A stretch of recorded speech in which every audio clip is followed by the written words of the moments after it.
You were listening to From Sobriety to Recovery with Jesse Mogul, episode 114. Let's get to the show.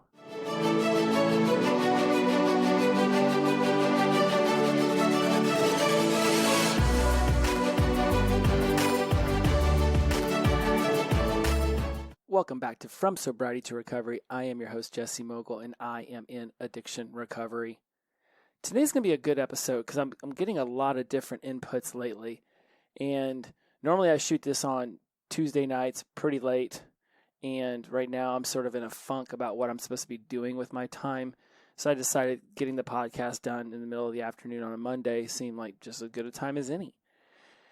And one of the things that I found myself really stumped by this morning was that the day didn't go as planned. I had issues with my online course and the links getting broken and not working, and I had to go in there and mess around, and 3 hours later finally finished, and not at all what I thought the day would play out like. And I'd gotten up early, I went for a walk, came home, thought no big deal, I'll fix this real fast, and 3 hours later, that was the pain. I got very frustrated with it. Some other things that I'm working on with some other collaborators started to look less clear and defined as I'd hoped, and I was just like, okay, what can I do to just get myself recentered? And talking to you all is always one of my favorite ways of getting myself centered on any given week. And I thought, okay, great. Let's have a conversation with you guys. And then I thought, well, what have I really noticed coming up lately that has been something to talk about? And I know I posted something on Instagram recently about the smallest next step versus the giant leap.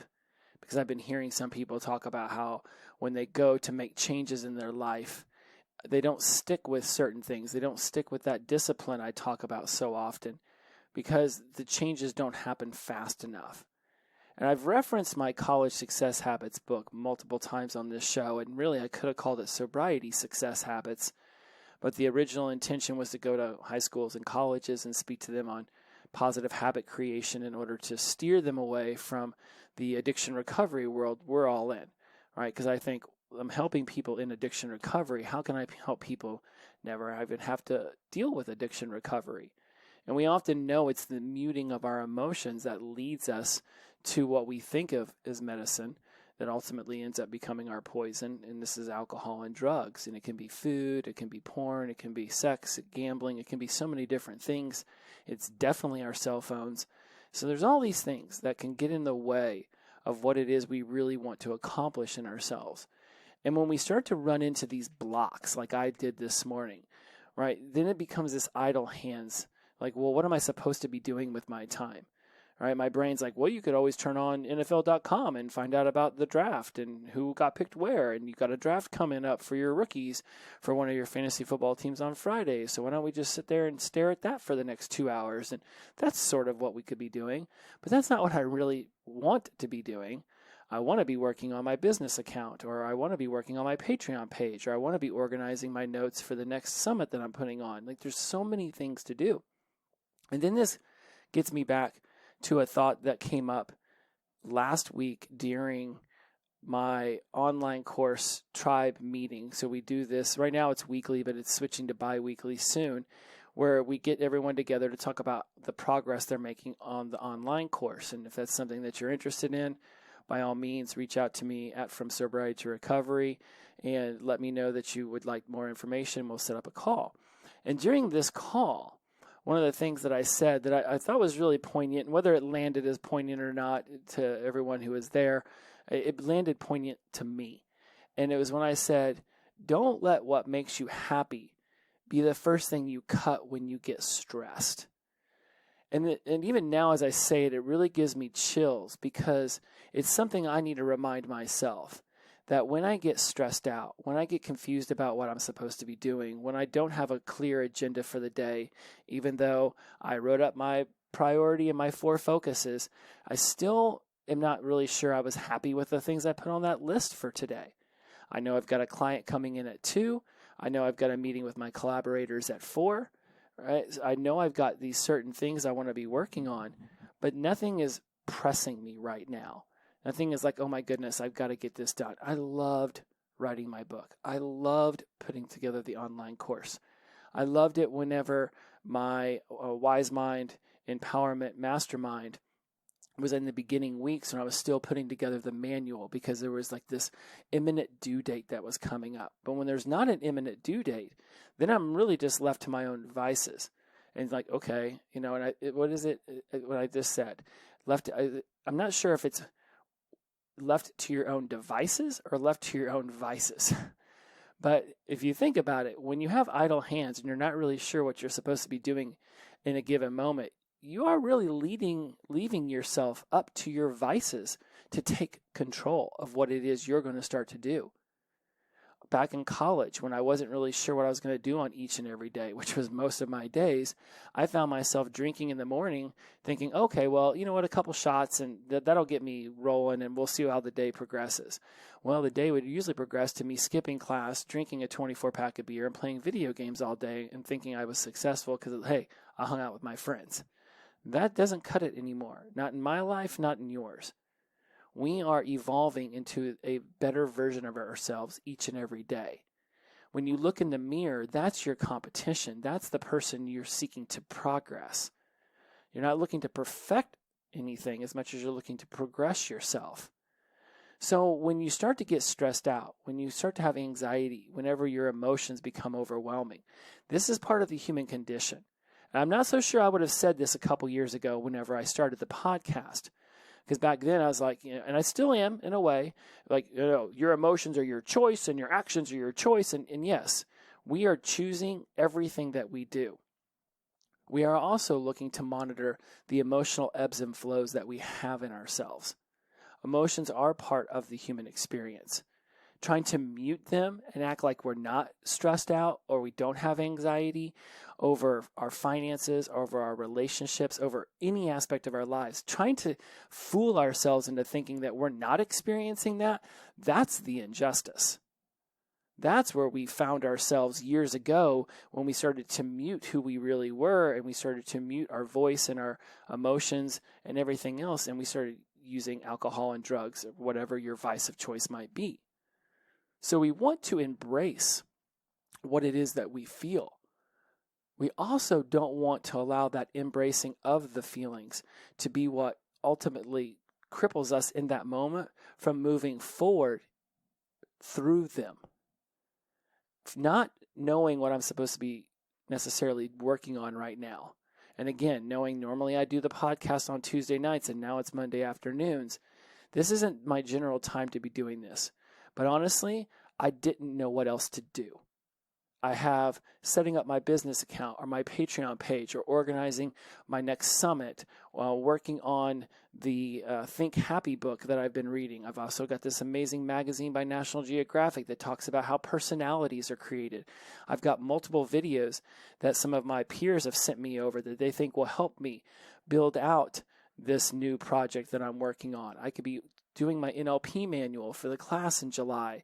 I could be preparing for my client at 2 o'clock. There is not a lack of things to be working on. But until I got on the microphone and before I started shooting this episode with you guys, I shot College Success Habits and I talked about idle hands. And that was really more about how you've got to pull things out of your head and get them down on paper, and then you break them down into smaller bite-sized chunks so that you can start to work on them. And you don't let yourself just instant gratification monkey yourself over to your cell phone for the next 4 hours and not actually accomplish anything. But for you guys, I want to bring it differently, because what I was hearing in the session the other day was that we all have different ways that we handle our stress, our anxiety, our emotions, whatever it is that we're going through. We all have our own way. And I definitely saw everybody having their own way in this call. We would talk about going and working out. Then someone else would say they like to journal, and somebody else would say they like to go for a walk, and some people would say they like to play on the computer, they like to listen to music or read a book. Everyone has their own way, and everybody can respect the other person's model of the world to realize how you handle your stress and anxiety and your emotions doesn't necessarily mean that's how other people will want to handle it. And when I coach people, I'm very mindful of my extreme nature. I am very extreme. When I make a decision to do something, I don't just dip my toe in it. I jump into the deep end with a 50-pound weight vest on me to prove to myself that I can keep my head above water. And I just keep going at it and going at it and going at it until my body just gets used to it. My mind just gets used to it. And then what was once difficult just becomes the new normal. And I'm not even using that as a vague metaphor either. I literally have a 40-pound weight vest that I will wear on my walks, that I will wear when I go work out, just to make it more difficult. And yes, my left trapezoid is not always happy about the vest getting put on, but by goodness gracious, the more I do it, the more it gets used to it. And so when I look at my own addiction recovery and how it is that I'm getting myself used to the things that I used to think were challenging, it's in these days where I'm not really sure what it is I could be working on. And mind you, again, I think I just rattled through it. My to-do list is a mile long. There is not a lack of things that I want to get done, that I want to achieve. There also has to be that time where I just step back and say, okay, clearly nothing is sticking out. So where is the clarity I need to figure out what's important to me? What's important to move these goals and these achievements forward? It would be great if every single day I had 5 deadlines that were pressing and I knew, okay, I can work on these, let's get these done. But that's not how normal days go. So then the stress and then the anxiety comes in. And when the stress and anxiety comes in, things that make me happy aren't making me as happy anymore because the 50-75% of my brain is wigging out over the fact that I don't really know what I should be doing right now. So then all of a sudden when I'm listening to Weezer's Blue album or I'm looking out my window at my amazing bird feeders that I've set up, I'm not happy with those. In fact, I'm frustrated. A crow shows up or a squirrel comes out and I want to rip the front door off and run out there and scream at a crow and a squirrel who are not at all going to be entertained by me doing that. So how am I handling my own stress and anxiety? One is that I just calmed it down and said, what can I be doing right now so I can feel like I'm being productive? Productivity is a huge thing to me. Yes, there's an efficiency and an effectiveness to it, but I like to be doing things. Humans like to be doing things. When I would hear people in meetings saying, well, you're not really in your addiction recovery because you're just filling your days with writing books and doing podcasts and talking to clients. Like, you're not really in your own shit, figuring it out. I'm like, well, one, who the hell are you to tell me what me digging myself out of my own shit is supposed to look like? Right? Who is anyone to tell somebody else if what they're doing is actually working them towards the best version of their addiction recovery or not? Some people want to journal. Some people want to meditate. Some people want to do yoga. I'm not a fan of any one of those 3 things. So if I was going to be a dick and judge other people, and I heard that, you sit there and meditate for an hour and then journal about it for 45 minutes, I could be like, well, that sounds like a freaking waste ass of time. Why aren't you upstairs in your loft, doing 45 burpees in a minute and seeing how hard that is to achieve? Why aren't you out there walking 10,000 steps before 8 a.m.? Why aren't you out there writing a book? Or why aren't you out there giving a speech? Like, these are things I like to do. It doesn't necessarily mean other people want to do them. So it's very, very important that everyone realizes that we have our own model of the world. We have our own way of seeing things. And you are going to feel and hear and see things completely different from me. Even if we were all standing side by side, shoulder to shoulder in a park, we would experience that differently. Take 15 people on a street and ask them what you see. And yes, there's going to be some continuity there, right? They're going to see cars or they're going to see buildings. But when you really keep it, okay, what else and what else and what else? Eventually, you're going to have people picking out obscure things that somebody else was like, I didn't even notice that there. We all have our own way.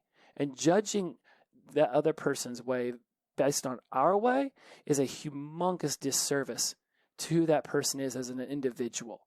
Because we're all unique in what it is that we desire out of our lives. I mean, when it comes to addiction recovery, I think it's across the board, we all want to stop using and being intoxicated. That is going to be a similarity that we all can latch onto.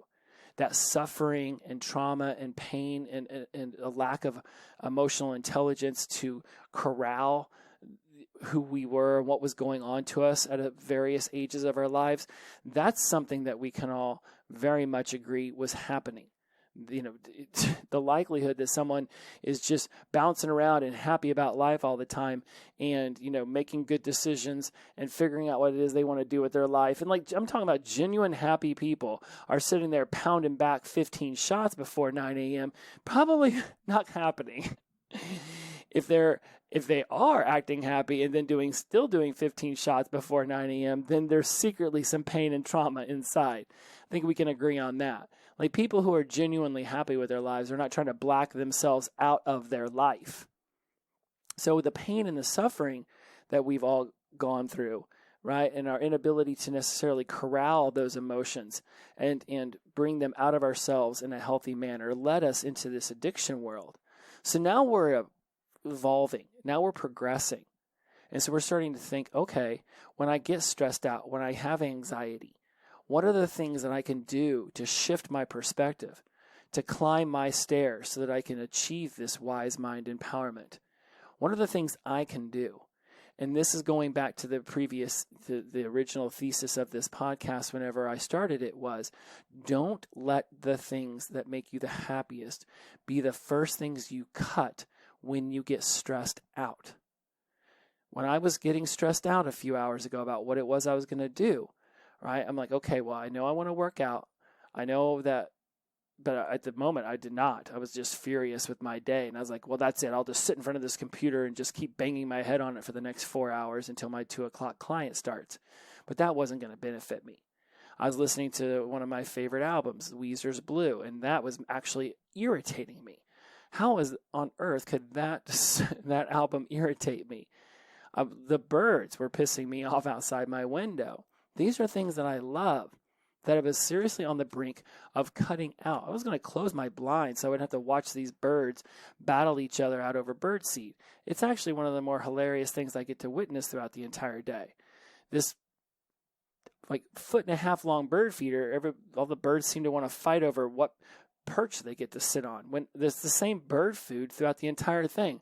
But this one perch seems to be the one, and they all want to get on. But it's something I love to watch.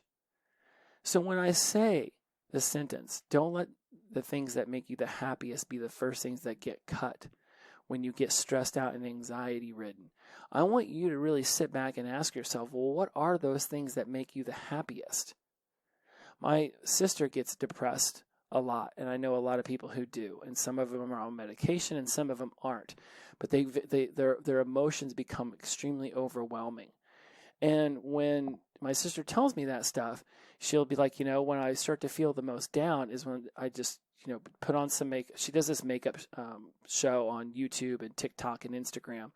And so when I get the most stressed, she's like, I just start putting on makeup and recording it because that makes me feel good. And I know that I'm making other people feel good whenever they watch my videos and I teach them how to do this stuff. Back in the day when she would get stressed out, she turned to alcohol and booze, and she wouldn't shoot any makeup videos for, days, if not weeks. So she's corralled it in. She knows what makes her the happiest is producing these videos, Mystic Canvas Makeup on TikTok, Instagram. If you guys ever want to check that out, she does some seriously wicked, cool stuff. That's what makes her happy. If I were to sit there and try to tell her, well, hey, boo, when you're not feeling good about yourself and you're feeling depressed, I want you to go outside and I want you to walk 5,000 steps, and then I want you to do a bunch of burpees, and then I want you to, start exercising, and I want you to drink more water, and I want you to eat a plate full of broccoli. Like, those aren't the things that make her happy. Now, physically, fitness-wise, I do honestly believe the best way to mental health, a positive, progressive state of your mental health is through physical health. I have not talked about that enough on this show because I didn't want to be known as the guy who was pushing everybody to go out there and start lifting weights and run. I don't want people, oh, this Mr. Meathead, or oh, he's just one of those gym guys. But I did a disservice to you by not stressing how important physical activity is to my own addiction recovery. It was other than checking myself into Kaiser Permanente on that Monday, I stopped drinking on Friday the 13th of January 2017, and I went into Kaiser on Monday and signed up and met my intake person and got my therapist and started going to meetings. I did that on that Monday morning. That Tuesday, the very next day, I went up to Equinox and I restarted up my gym membership. And I started going to the gym 5 days a week. I've even got my old 2017 calendar and my old 2017 workout book. That's literally, it's like a chronological order of my first year in sobriety and recovery. As I was cleaning out my closet, I was throwing a bunch of old papers away, and I came across that. And I threw away my other calendars, but I did not throw away my 2017 one, because it was really cool going through there and seeing all the different appointments and all the different meetings I was attending. And the day I started Refuge Recovery and all this other cool stuff. And it was like, wow, this is literally like a diary of what I did in order to achieve sobriety and addiction recovery in my first year. And my gym sessions were on there. I knew I was going Monday, whatever days I worked at the restaurant, as soon as I got off, I'd go home, I'd change to my workout clothes, and I'd be up at the gym. Some days I was so weak, all I could do was just walk on the treadmill for an hour or even 20 minutes. Multiple times I'd go up there and I'd get frustrated and I'd just want to leave. And I'd be like, no, you at least got to do 20 minutes on the treadmill and then you can go home. And I would, 20 minutes on the treadmill, and then I would just go home and I'd sit on my couch and I just felt icky. I mean, that was months and months and months of feeling icky as I went through detox and all of that stuff. But if I were to tell some people to go out there and get more physically active when that's not truly what makes them happy, that would be a disservice. Now, I absolutely think that we should have a conversation about adding that into your regularly scheduled programming, that you should start looking for ways that you could walk a couple thousand more steps, that you could start becoming more active. I absolutely think that that is a huge benefit to your mental health. So ask yourself, what are the things that make you happy that you've noticed yourself cutting when you get stressed out, when you get full of anxiety? And one of the reasons I think it's important to note this stuff is because often when I get stressed out and I get full of anxiety, I think that I should just plow ahead. Even if it's like walking in quicksand, I'm like, no, just keep pushing forward, keep pushing forward. You'll break yourself out of this funk. You'll find the right project to work on. You'll find the right book to read, the right podcast to listen to, and then you'll feel super creative again, and you'll go off and you'll do something with that knowledge. Issue comes in is when I've already got 15 things on my to-do list that would also be making me happy. And then I start to cut those things. So what is it that makes you happy that you will release because you think you should be doing something more productive? You think you should be doing something better with your time. You sit there with a list of awesome things to do and you're like, oh my goodness, I don't know what to start on. And so you don't start on any of them, and then you don't go for a walk, or you don't go journal, or you don't go meditate, or you don't go do yoga. When in fact, these are the very things that will get you out of your funk, get your head clear, and let you get going in the right direction.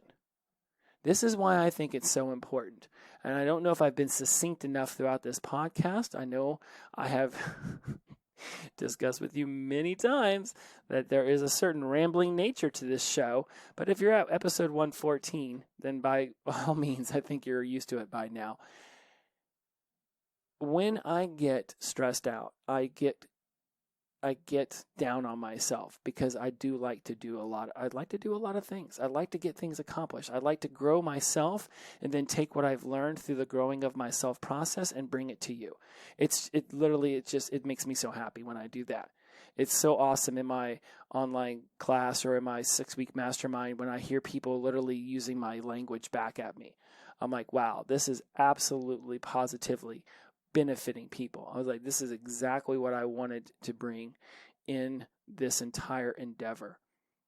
So, what is it that you might let slip through your fingers on any given day because you're stressed out, you have anxiety, and perhaps there's even that little voice in your head that says you haven't earned the right to do your yoga, or you haven't earned the right to do your workout because you have this project or that project. You weren't productive enough today, so you're not going to get to do the things that make you happy, that fuel you. And instead, you're just going to sit here in front of this computer, or you're going to go out and dig ditches or whatever your gig is, and you're just going to keep pounding your head until you finally get yourself out of the funk. When in reality, taking a step back and saying, you know what? There are good days and there are bad days. My friend Danny, who I'm doing the communication summit with in June, she uses astrology and neurolinguistic programming to help people get their emotions in order and be able to move through things. And there'll be times where I'll hit her up, and I'm probably going to do it when I get off here, and I'll be like, I'm just not feeling very focused today. I feel like my brain is all over the place and I don't know what to do. And she'll come back and be like, well, that's because it's the Pisces moon moving through Aquarius, and your sun is setting here and your moon is there. And she's like, this is why your brain's discombobulated. Today is a day where you should be more physically active, or today is a day where you should be on the phone more. And I'm like, well, that helps to know. And literally when I shift and start doing the things that she recommends, I feel an energetic shift in myself. So I don't know if you can just dive into astrology. You can go back and listen to her astrology episode that we did previously. She's got links and ways that you can meet up with her, Danny C. Muniz on Instagram. But anyways, there are ways that you can do it. And for me, even if I can't talk to her, I realize that if I just start to dabble in a few of the things that make me happy on any given day, that's going to break me out of my stress funk. That's going to break me out of my anxiety funk. And when I do that, then all of a sudden my mind gets extremely clear. And whatever that is for you, that is yours. That is unique to you, and embrace it. And don't let anyone else tell you that it's wrong or that you could be doing it better. You're doing it for yourself, not for anyone else. And if you go off and you tell people how you're spending your time in order to get out of stress and anxiety and emotional turbulence, and they want to sling judgment or any of that kind of energy your way, then that person's an energy vampire. And then we talk about this in my online course. I've talked about this in previous podcasts. Not everyone needs to know what you're doing, because they'll think that their opinion or their tip or their trick or their hack is the best thing that they could possibly give to you in that moment. And truth be told, there's a lot of times where I don't want anyone else's opinion about what it is I'm doing. I will figure my own way out of this. I want to accomplish that for myself. For so many of us, me included, I've got various podcasts I turn to whenever I want to have an emotional shift, an energy shift. I want to learn something new. I am blessed. So many of you choose me as your conduit through sobriety and addiction recovery journey that we're on. I also realize that there's a time and a place for me, that you probably aren't always flipping me on. I hear from many of my listeners that you'll binge 5 or 10 of my episodes at once and you won't come back for 2 more months. I can tell this by the numbers in the system, because an episode will have, 800 and it'll just park there for a couple months, and then I'll come back to it a few months later and all of a sudden it's in the thousands. And I'm like, oh, exactly. People came back because we all have our own way of dealing with stress. We all have our own way of internalizing what's happening in our life, and we all want to be able to do it on our own terms for ourselves. And this is a powerful, powerful place to be, a place where you realize that your voice matters, most importantly to you. Do what it is that makes you happy, so that you can move through that emotional turbulence, through that stressful, anxiety-ridden moment. It is whatever you want it to be. And don't let me tell you that it should be otherwise. Because I can get it with my coaching. I can sometimes be very upfront and be like, nope, that's not moving the needle. You've got to push it harder. I'm extreme. I like to push myself hard,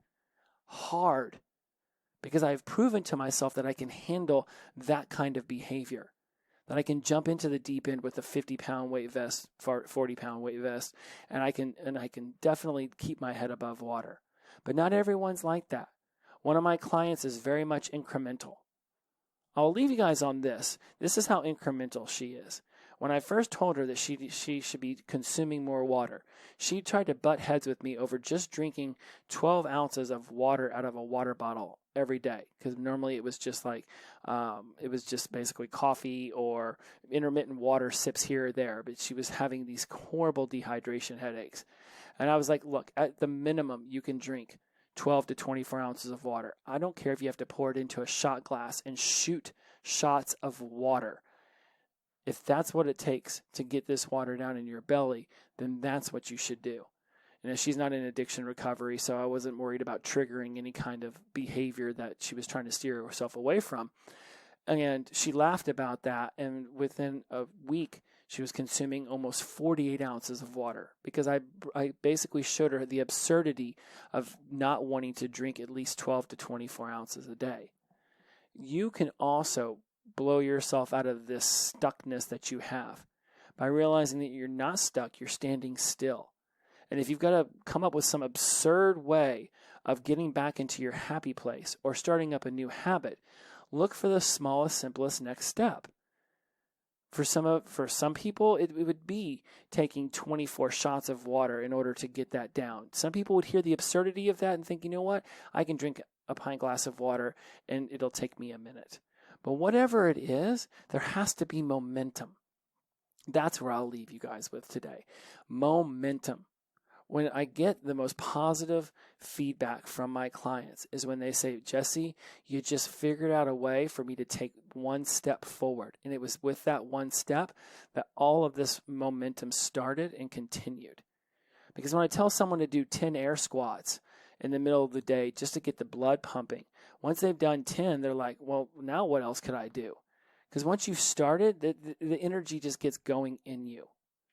It's like my just press play philosophy. When this podcast is done, I'm not even going to let myself think about it. I'm just going to go straight up into the loft and I'm going to work out because I want to get my workout done. And I honestly don't know what else is as pressing as that.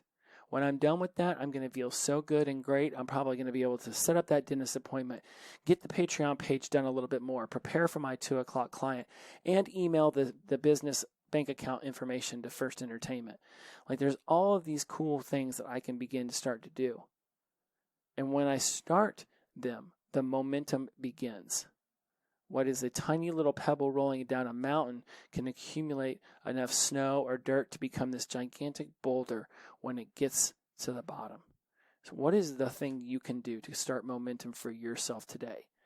What is that one happy thing that you have cut out of your life in the past because you didn't necessarily think you deserved it in that moment because you were full of stress or full of anxiety or you were trying to figure out what else you could be doing with your day to be even more productive? When in fact, that thing that makes you the happiest could be just the thing that breaks you out of your funk and gets you moving into a more empowered sense of self. As always, inclusivity over exclusivity, the power of positive energy, release and flow. Every day is the best day of my life because I wake up sober, and I've heard from the rest of you, it is too. As always, shout out to sunshine, glow on. See you next week. Bye-bye.